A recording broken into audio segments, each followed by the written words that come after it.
On s'est déjà demandé comment un traité international peut vouloir dire exactement la même chose à Paris, à Tokyo et à Washington. Ou, je sais pas, comment une découverte scientifique faite en Allemagne fait le tour du monde. Eh bien, derrière tout ça, il y a un moteur puissant, mais qu'on ne voit presque jamais, la traduction institutionnelle. Et c'est dans cette mécanique absolument essentielle qu'on plonge aujourd'hui.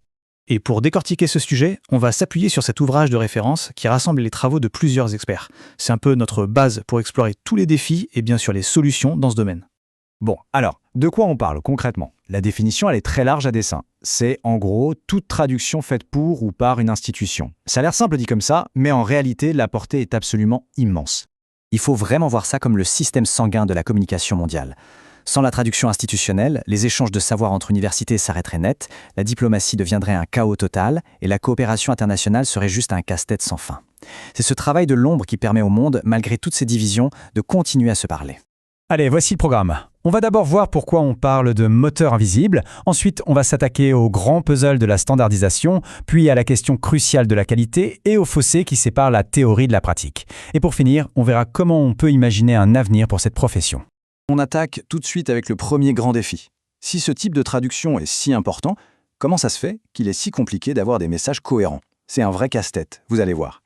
Et attention, ce n'est pas juste une impression. Des chercheurs comme Jin-Sil Choi le disent noir sur blanc. L'incohérence, c'est un problème réel, bien documenté, avec des conséquences très concrètes, que ce soit pour l'image d'un pays ou la validité d'un document légal.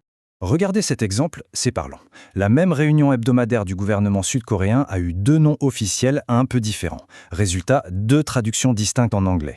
Mettez-vous à la place d'un observateur étranger. C'est la confusion assurée. Est-ce que ce sont 2 réunions? Est-ce une erreur? C'est ce genre de petites incohérences qui, à la longue, sapent la confiance. Le problème peut être encore plus subtil. Tenez, le sommet du G20. On met un trait d'union ou pas? G20 ou G20? On précise la ville?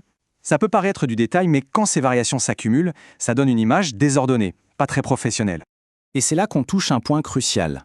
La traduction, ça façonne la perception. Le problème va bien au-delà des noms. Il touche à des concepts, des réalités culturelles et structurelles. L'exemple du mot turc faculté est parfait pour ça. Selon qu'on choisit de le traduire par faculty, college ou school, on ne donne pas du tout la même idée de la structure et du prestige de l'université. Ok, passons maintenant au deuxième grand sujet, la qualité. La cohérence, c'est une chose. Mais comment les institutions s'assurent-elles que les traductions sont tout simplement de bonne qualité? Alors là, attention, le chiffre qui suit est assez fou. Une étude sur les universités européennes a montré un truc stupéfiant. Dans 70% des cas, les sites web ne sont pas traduits par des professionnels. Oui, 70%. C'est énorme. Une mauvaise traduction, ça peut vraiment nuire au prestige, ça peut décourager des étudiants internationaux, voire même compromettre des financements.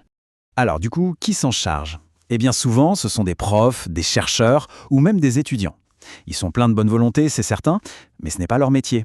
La traduction devient une tâche secondaire et sans un vrai processus, l'assurance qualité et la cohérence deviennent mission impossible. En fait, on laisse tout ça un peu au hasard. Et même au plus haut niveau de l'État, les pratiques sont très variables. Ce tableau le montre bien. Certains gouvernements sont super structurés, ils utilisent des outils spécifiques, des guides de style, des processus de révision, mais d'autres pas vraiment. Il n'y a pas de standard unique, et ça crée un paysage où la qualité est très inégale. Tous ces problèmes de standardisation et de qualité, ça nous amène forcément à une question plus profonde, celle de la formation. Est-ce que les cursus universitaires préparent vraiment les futurs traducteurs aux réalités du métier ? Une de nos sources met le doigt sur un problème majeur, qui est très visible dans des régions comme le monde arabe, mais qui existe un peu partout. La formation est souvent très théorique, très centrée sur la linguistique, mais complètement déconnectée des exigences du marché du travail. Et voilà, ce tableau résume parfaitement le décalage.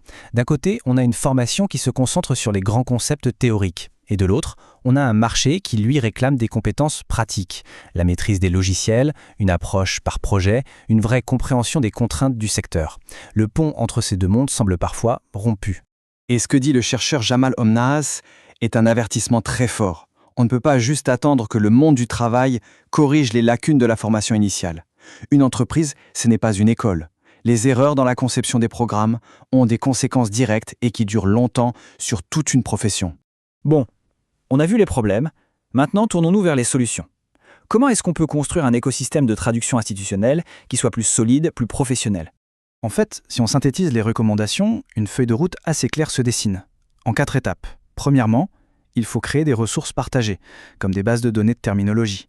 Deuxièmement, il faut formaliser les règles du jeu avec des politiques claires et des guides de style. Troisièmement, la révision par une autre personne doit devenir systématique, non négociable. Et enfin, le point crucial, il faut absolument reconnecter la formation aux vrais besoins du terrain. L'objectif final de tout ça, il est assez simple en fait. C'est de passer d'un mode un peu artisanal, où l'on fait des erreurs et on corrige après coup, à un vrai standard industriel, où la qualité est pensée et intégrée dès le début du processus, de façon proactive et systématique. Et on va finir avec cette question. Si la traduction institutionnelle, c'est vraiment le moteur invisible de notre monde globalisé, qu'est-ce qu'on risque, au fond, quand ce moteur se met à tousser, ou pire, quand il tombe en panne? C'est une réflexion sur le coût de l'incompréhension dans un monde qui, aujourd'hui plus que jamais, a désespérément besoin de se comprendre.